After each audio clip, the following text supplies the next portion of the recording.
Masasaksihan natin ang matinding laban ni Asta at Lucius, ang pagbabagong anyo ni Lucius at ni Sister Lily, at ano nga ba ang kapangyarihang kanilang tinataglay. Kaya naman wag na natin patagalin pa, let's go! Pinakita ang pamilya ng Socrates kung saan matagal na raw iniisip ni Lucius kung sino ba talaga sila at ano nga ba ang kanilang nais makuha. Ang pinaka-compatible na maging Devilo sa kasaysayan ng Socrates family ay nagtataglay ng dalawang kaluluwa sa isang katawan at nagkaroon daw sila ng koneksyon kay Astaroth ng time magic upang makuha ang sagot sa kanilang kagustuhan. Sinabi ni Lucius kay Julius na nakita niya na raw ang kapayapaan sa hinaharap at nakita niya rin daw na susubukan siyang pigilan ni Julius na kahit nangaraw ba na sila ay sobrang close na ay hindi pa rin daw siya nito maintindihan, kung kaya't napapatanong si Julius kung ano raw ba ang planong gawin ni Lucius, pero sagot sa kanya ni Lucius na magiging okay lamang daw ang lahat dahil sila raw ang magdadala ng kapayapaan para sa mundo. Pwede nating ihalin tulad si Lucius kay Madara at Sasuke na gusto nila ng kapayapaan sa mundo ngunit sa maling pamamaraan lamang dahil marami ang masasakripisyong buhay. Nagkaharap na si Asta at Lucius at makikitang gulat ang lahat sa kanyang pagdating at tanong ni Asta na sino ka, hindi ikaw ang Wizard King na aking kilala. Subalit ngumiti lamang si Lucius sabay gamit ng kanyang time magic at doon ay mapapansin nating sobrang laki ang saklaw ng time magic ni Lucius kung ikukumpara sa paggamit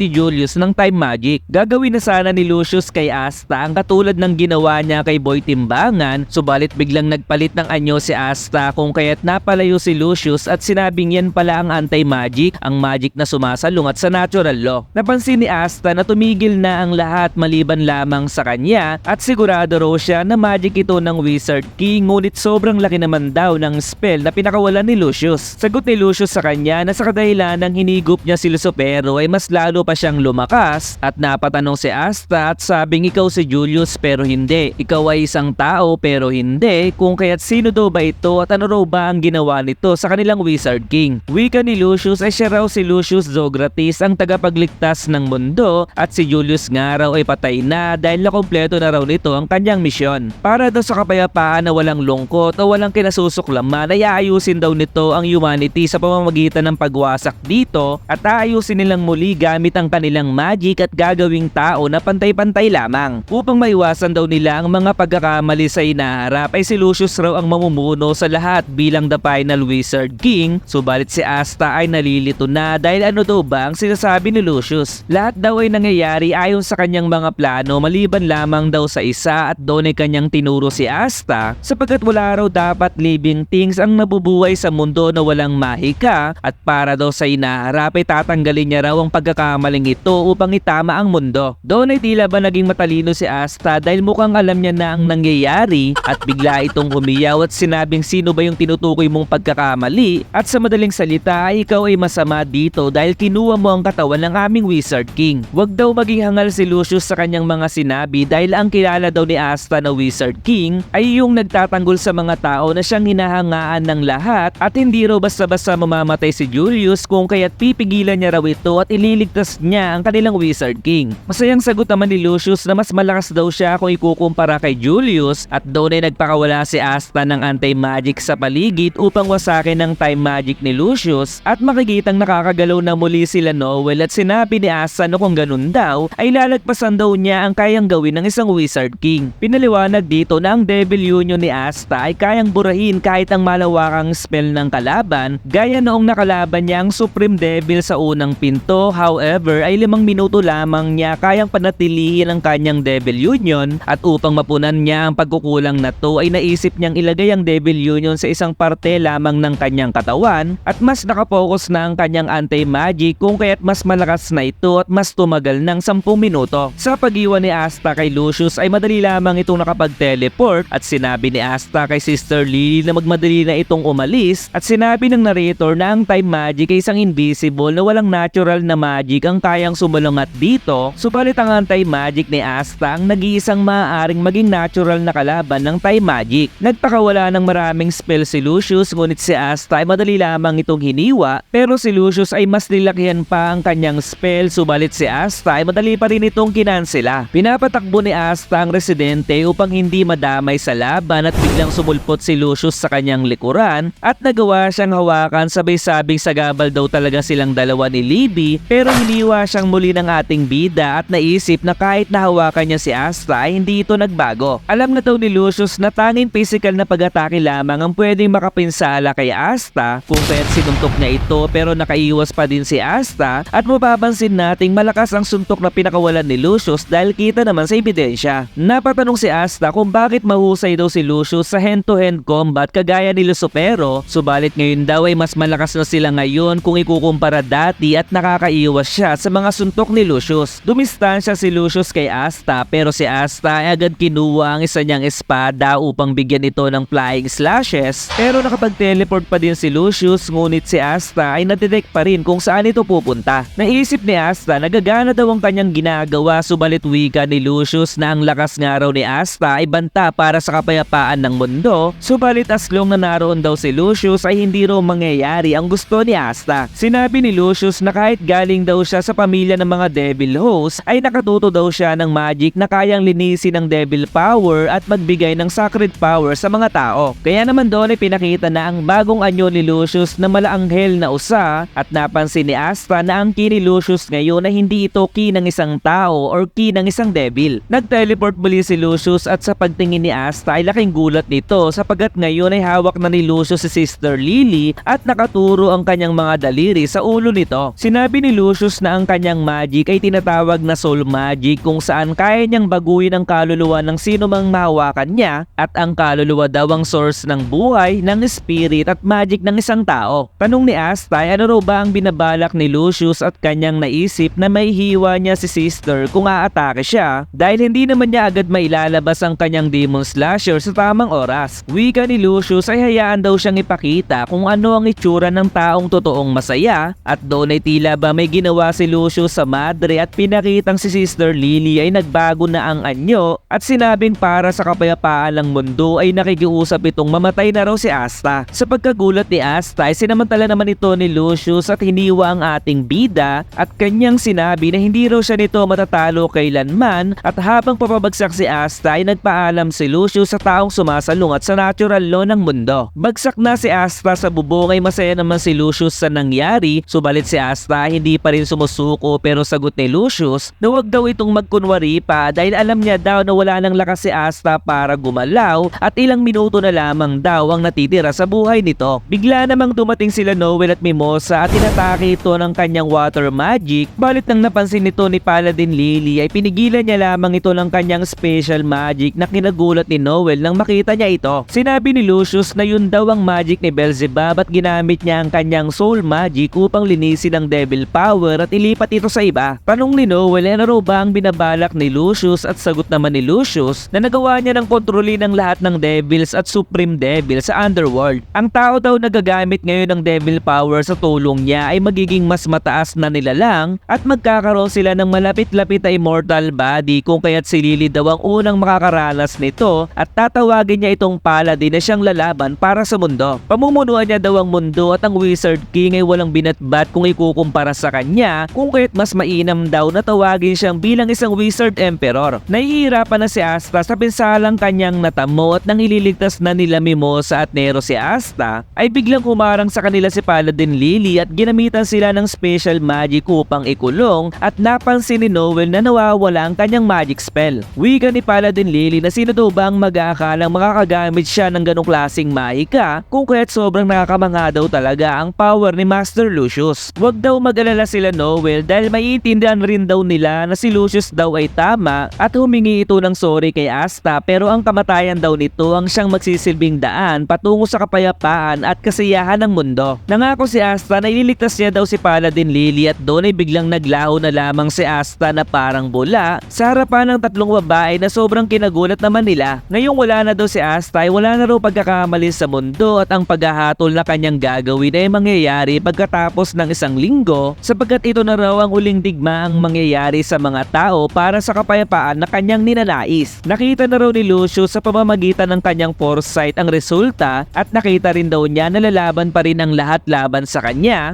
at doon ay pinakita ang mga kapitan patungo kay Lucius na kinagulat naman ni William at pinagtaka naman ni Captain Pugilion pero sagot ni Yami na malayo daw ang magic at key nito kay Julius pero ang mukha at katawan daw nito ay tiyak raw na kay Julius at doon ay bigla na lamang nawala si Lucius sa sa harap ng karamihan. Grabe yung revelasyong pinakita dito mga kamanyakol dahil sobrang lakas na pala talaga ni Lucius dahil nagawa niyang kontrolin ang Underworld. Kaya naman for more anime recap like this ay mag-follow, subscribe at like lamang sa aking page and see you to my next review. Goodbye!